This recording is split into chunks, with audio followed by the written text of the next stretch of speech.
Ready start. आज का विश्व समुदाय पूर्ण रूप से जागृत है और एक देश की आंतरिक परिस्थितियों से दूसरा देश पूर्ण रूप से परिचित हो जाता है। स्टॉप। अब यदि कोई देश अथवा वहां की शासन व्यवस्था यह चाहे कि गुप्त रूप से अपने नागरिकों का शोषण कर ले और उस पर किसी प्रकार की अंतरराष्ट्रीय प्रतिक्रिया नहीं होगी तो यह उसकी भूल है। स्टॉप। न केवल पड़ोसी देशों द्वारा अपितु संपूर्ण विश्व समुदाय द्वारा गलत प्रयासों की आलोचना तत्काल होने लगती है। स्टॉप। हाल ही के वर्षों में संपूर्ण विश्व द्वारा जिस मुद्दे पर विचार विमर्श चल रहा है वह है मानवाधिकार। स्टॉप। वस्तुतः विश्व में प्रत्येक व्यक्ति स्वतंत्र और अपनी विशिष्ट पहचान के साथ जन्म लेता है, परंतु उसके अधिकारों की व्याख्या उन परिस्थितियों के आधार पर की जाती है जिन परिस्थितियों वाली शासन व्यवस्था में उसका जन्म होता है। स्टॉप। मनुष्य का जन्म तो स्वतंत्रता पूर्वक ही होता है, परंतु उसकी स्वतंत्रता पूर्ण रूप से स्थापित नहीं रह पाती, क्योंकि चेतनता प्राप्त करने की स्थिति में वह सामाजिक प्राणी हो चुका होता है। स्टॉप। सामाजिक प्राणी होने के कारण उसके अधिकार समाज के अनुरूप हो जाते हैं। स्टॉप। यदि विश्व स्तर पर देखा जाए तो ऐसा प्रतीत होता है कि मानवाधिकारों का स्वरूप पृथक पृथक है। स्टॉप। पैरा। सभी मानव समान अस्तित्व और अधिकार के साथ स्वतंत्र रूप से जन्मे हैं। स्टॉप। वे अंतःकरण और बुद्धि से युक्त हैं और उन्हें भाईचारे की भावना के विकास की दिशा में प्रयत्न करना चाहिए। स्टॉप। इन्हीं शब्दों के साथ विश्वव्यापी मानवाधिकार की उद्घोषणा हुई, जिसमें मानव की अवधारणा स्पष्ट रूप से अभिव्यक्त हुई है। स्टॉप।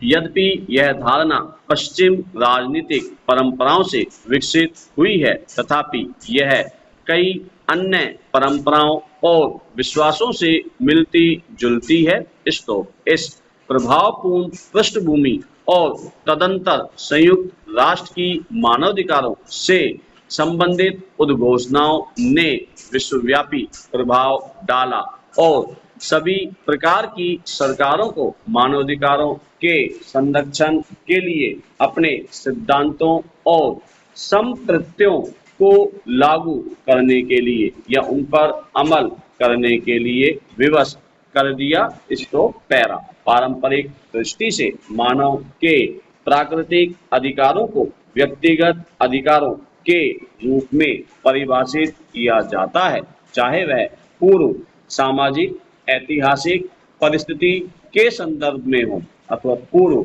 सामाजिक कल्पनात्मक अवधारणा के अनुरूप हो। स्टॉप। मानव के अधिकारों की पहचान समुदाय अथवा समाज की प्रकृति के अनुरूप होती है, न कि एक व्यक्ति की तुलना में दूसरे व्यक्ति के संदर्भ में।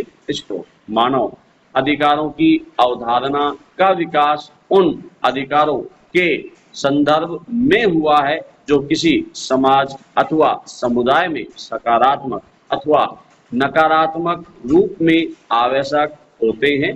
स्टॉप। मानव अधिकारों का विश्लेषण व्यक्ति को केंद्र में रखकर ही किया जा सकता है। स्टॉप। ये मौलिक आवश्यकताएं किसी समुदाय में व्यक्तिगत विकास के लिए अपरिहार्य होती है, जहां समुदाय के प्रत्येक व्यक्ति अपने आप में पृथक अस्तित्व वाले और विशिष्ट महत्व लिए होते हैं। स्टॉप। परंतु व्यक्तिगत हित के साथ सामूहिक हित भी जुड़ा होता है।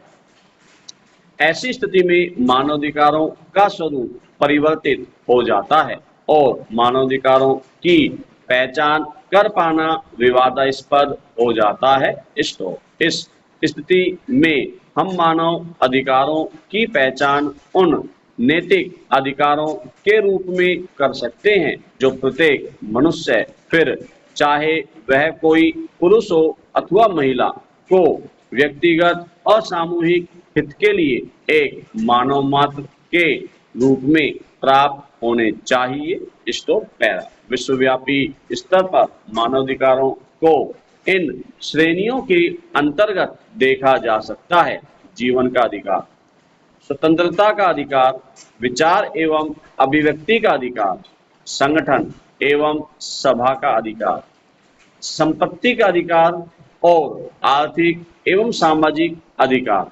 स्टॉप। लगभग ये सभी अधिकार भारतीय नागरिकों को संविधान द्वारा प्रदान किए गए हैं। स्टॉप। भारतीय संविधान की प्रस्तावना में कहा गया है कि राज्य किसी भी व्यक्ति की पहचान मानव मात्र के रूप में करेगा। स्टॉप। संविधान प्रत्येक व्यक्ति के समान विकास के लिए मौलिक अधिकारों की व्यवस्था करता है। स्टॉप। यदि किसी व्यक्ति के मौलिक अधिकारों का हनन होता है तो संविधान के प्रावधानों के अंतर्गत वह न्यायालय की शरण ले सकता है। स्टॉप। संविधान में नागरिकों की खुशहाली की व्यवस्था के लिए भाग 4 में राज्य के नीति निर्देशक तत्वों का उल्लेख किया गया है। स्टॉप। राज्य के नीति निर्देशक तत्व संविधान की प्रस्तावना में उद्भूत सामाजिक, आर्थिक और राजनीतिक न्याय तथा स्वतंत्रता, समानता और बंधुत्व की भावना पर आधारित है। स्टॉप।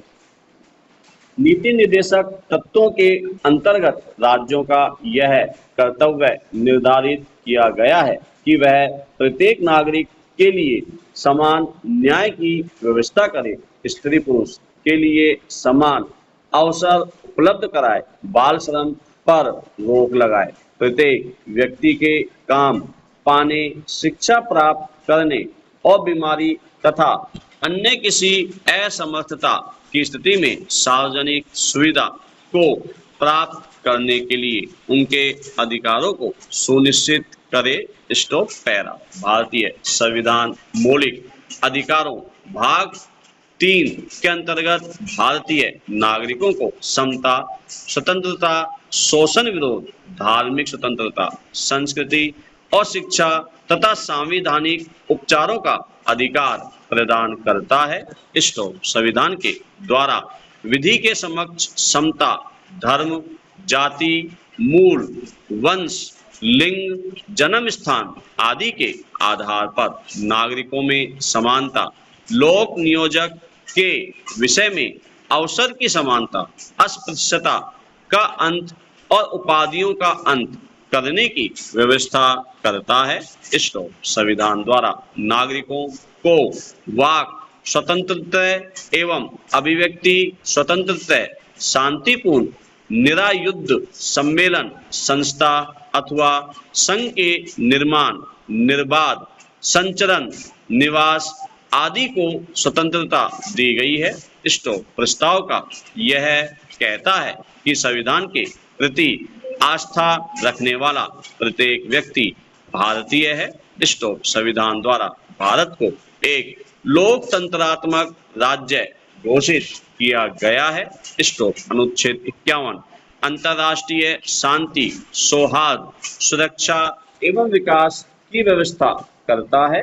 स्टॉप। इस दृष्टि से स्पष्ट है कि भारतीय संविधान मानवाधिकारों को पूर्ण संरक्षण प्रदान करता है और मानवाधिकारों की दृष्टि से सभी आदर्श प्रावधान इसमें उपबंधित हैं। स्टॉप।